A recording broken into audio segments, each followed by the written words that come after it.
Savoir que pour une personne normale, si vous arrêtez brutalement de vous alimenter ou de vous hydrater, ne serait-ce que de 60 à 70% de votre apport alimentaire habituel, vous entrez automatiquement dans une carence protéique.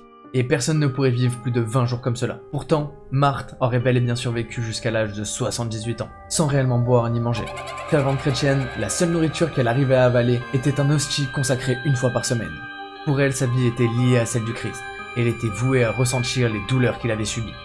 Quelques mois plus tard, après l'apparition de cette maladie, d'étranges cicatrices vont apparaître mystérieusement sur son corps, et elle ira même jusqu'à pleurer du sang à de nombreuses reprises.